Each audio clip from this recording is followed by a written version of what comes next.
Hi, I'm Ben McKenzie, and this is a bonus footnote of an episode to say that, unfortunately, our episode about the Long Utopia will be a little late. Hopefully only a week or so, but especially after we couldn't bring you the Strata episode last month, we wanted to let you know. If you're looking for more Pratt Chat, Liz and I appeared on the June 18th episode of Desert Island Discworld, Al Kennedy's interview podcast in which he's talked to all manner of writers, artists, comedians, journalists, game designers and more about their favourite Discworld and occasionally other Pratchett books. We joined Al, plus Joanna and Francine from The Truth Shall Make You Fret, and Chaz and Janosch from Who Watches the Watch to talk about how we all got into podcasting about Pratchett, Josh Kirby's art, and, more or less, the 9th Discworld novel, Eric. There's a link to it in the description of this episode, as well as a link back to our episode about Eric from all the way back in 2018. But to help fill this gap, see what I did there? This mini episode is mostly about jogging your memory about the history of the Long Earth.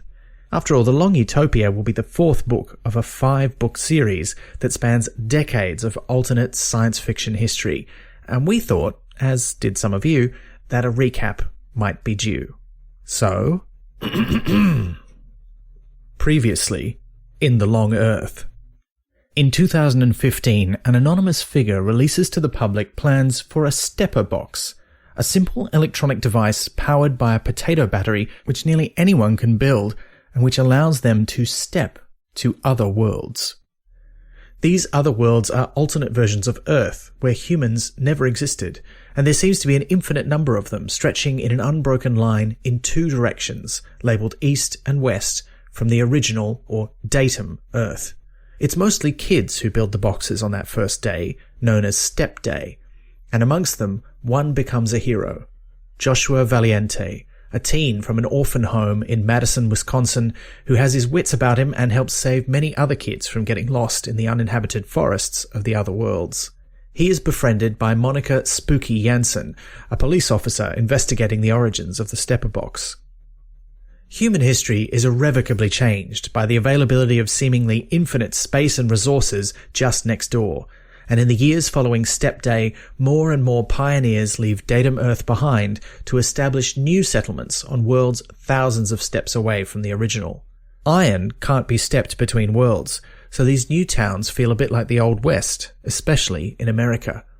One of these pioneering families is Helen Green's.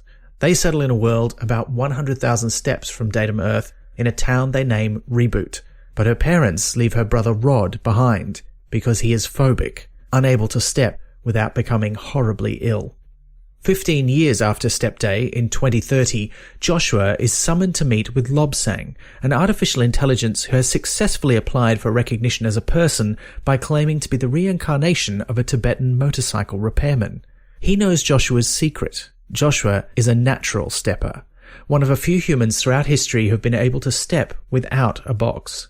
Another was his teenage mother, who accidentally stepped while giving birth, briefly leaving the newborn Joshua alone, the only person in a whole world.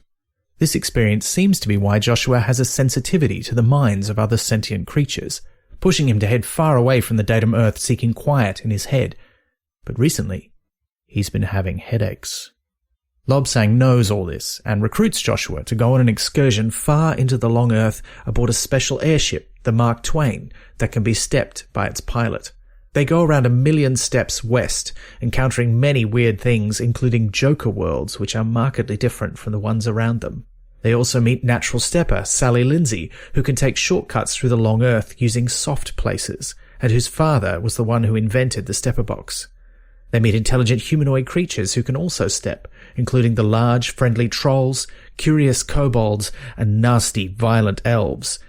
And they find a community of humans and trolls living in harmony deep in the Long Earth, known as Happy Landings. These non-human denizens of the Long Earth have been disturbed by something.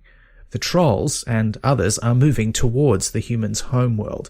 They eventually find the cause on the other side of the Gap, a world where the Earth has been destroyed and unwary steppers find themselves suddenly in the void of space.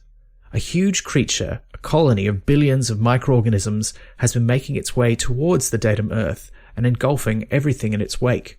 Between them, Joshua and Lobsang are able to communicate with it, naming it First Person Singular, and Lobsang's ambulant unit, his android body, merges with it to go further into the Long Earth while Sally helps Joshua go home. They pass through Reboot, meeting Helen Green, who tells them the horrible news.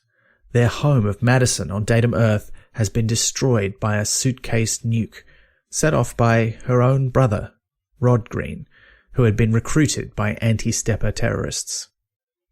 In the years that follow, Joshua publishes an account of his trip with Lobsang called The Journey and becomes even more famous. He marries Helen. They settle in a remote Long Earth town called Hell Knows Where and have a son, Daniel. On Datum Earth, conservative Brian Cowley becomes president of the United States. 10 years later, in 2040, Valhalla is the largest city in the High Megas, Earth's more than 1 million steps away from the datum. Valhalla declares independence from America, voicing the sentiment of many of the other Earth settlements who want nothing to do with their former government. This prompts President Cowley to launch Operation Prodigal Son, in which military Twains, stepping airships based on the original Mark Twain, roam the long Earth footprint of America, reminding them that the government still considers them under its jurisdiction. One of these ships is the USS Benjamin Franklin, captained by Maggie Kaufman. After a year on this mission, Maggie and her executive officer, Nathan Boss, are instrumental in stopping a violent military response by fellow Twain captain Ed Cutler to a peaceful protest in Valhalla, allowing a peaceful end to tensions which never quite break out into the promised war. Meanwhile, another threat has been looming. The trolls, treated poorly by many humans as they spread across the long Earth, have left to seek refuge with another species, the dog-like and aggressive beagles, who cannot step on their own. Joshua, Sally and Lobsang defuse the situation with the help of Monica Janssen, who helps Sally rescue a troll from a space facility next to the Gap before exposing herself to radiation to retrieve a MacGuffin needed to save Joshua. Joshua does escape from the beagles, but loses a hand, though he soon gets a prosthetic one.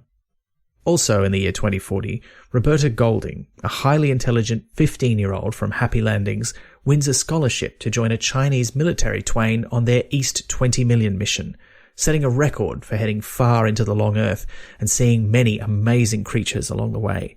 They reach their goal of heading 20 million steps east of the datum, but Roberta is cruelly mocked by the mission's captain for being superior. That same year, Nelson Azakiwe, a paleontologist who became a priest after finding no sign of human evolution on other Earths, follows online clues and meets Lobsang, who takes him to a world 750,000 steps west of datum Earth to meet Second Person Singular. It turns out there's a whole species of first-person singulars, which Lobsang calls the Traversers, and most collect living things alive, carrying them around like a floating island. Nelson has sex with Cassie, one of the humans who lives on Second Person Singular, and discusses the nature of the long Earth with Lobsang. At the end of 2040, as things seem to be settling down, Lobsang throws a party in Madison West 5, where he has resurrected Joshua's old carer, Sister Agnes, as an android like himself. Many of the characters, including Gap Space engineer Frank Wood, who befriends Monica, meet each other for the first time, but celebrations are short-lived. On the datum Earth, the supervolcano under Yellowstone explodes, forcing much of America to be evacuated to other worlds. As disaster spreads, Monica, already weak from leukemia developed after exposure to the Madison bomb, dies of radiation sickness, with Frank by her side. 5 years later, in 2045, the original Earth's climate is, well, fucked. The low Earths are full of refugees and settlers, while only the very determined stay on the datum. Maggie has been promoted, and along with a robot cat she was gifted during her previous mission, she pilots a new Twain, the Neil Armstrong 2, on a deep exploration mission into the Western worlds, hoping to find their missing predecessor, the Neil Armstrong. Maggie's Twain is accompanied by another, captained by Ed Cutler, still violent and unstable, and on her own ship, she has a mysterious passenger, Douglas Black, the now elderly, mega-rich owner of the Black Corporation, who created a lot of advanced stepping technology, including the supercomputing gel that makes Lobsang possible. They find a lot of really cool, weird stuff in the far western worlds, which, sadly, it seems we'll never hear about again. But they also find the crashed Neil Armstrong. It was hijacked by a group of young adults from Happy Landings, who were being transported into exile after they planned a violent coup in their home city. The perpetrators are hyper-intelligent, seemingly all related to each other, and are able to beguile regular humans. They're taken back to Datum Earth, where they are imprisoned, along with others of their kind. Lobsang has been investigating these unusual humans, or at least he's had Joshua seek out a kid he knows who appears to be one too. Joshua meets a whole group of them, but they're quickly rounded up by the authorities. Lobsang sends Nelson to the military prison in Hawaii to observe and speak with them, and confirms his theory. They're a new subspecies of humanity, evolved out in the long Earth and calling themselves the Next. Roberta Golding is one of them too, though she has some influence with the US government and so far has avoided detection, but she doesn't have enough influence to free her fellow Next. Sally, meanwhile, is contacted by her reclusive father Willis to go with him on a new mission.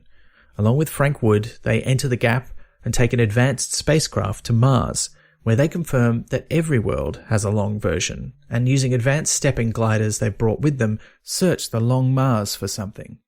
But Willis won't say what. Willis recklessly trades stepper boxes with local life forms, hoping to gain information which will help him in his search, and eventually they do find what he's looking for. The remains of a space elevator, its creators long gone, left Mars to head into the cosmos.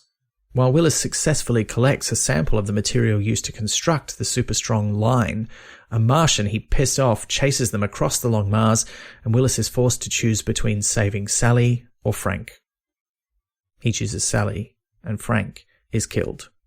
Sally realizes he chose her because the one glider they have left is damaged, and she can get them home safely via the soft places.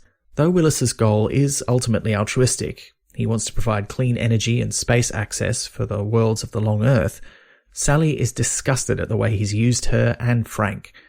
Once home, she visits Frank's family and Monica's grave to tell them how he died. But not long after, she's recruited by Joshua to team up and rescue the Next from their prison in Datum, Hawaii, taking the captured children back to Happy Landings. Maggie and Cutler's twains are sent there in response. Ed Cutler reveals he's been carrying nuclear weapons throughout their mission and hands them over to Maggie, who must decide whether or not to use them to destroy the Next. In the end, she decides not to use the nuke, but the Next leave the human parts of the long Earth for a series of worlds they call the Grange, never to return, and advising humans and Lobsang not to follow them. Lobsang is sad that they've rejected his friendship, but he destroys Happy Landings with an asteroid to stop anyone from following the Next to wherever they've gone. And that's it. Whew. That's a lot. And I left out a lot of details, but that's pretty much all the important stuff you need to know to be up to speed for the Long Utopia. I guess this means I've signed myself up to doing another one of these in about a year before we discuss the final book, The Long Cosmos. Well, let us know what you think of this recap, and we'll see you for Pratchat 69.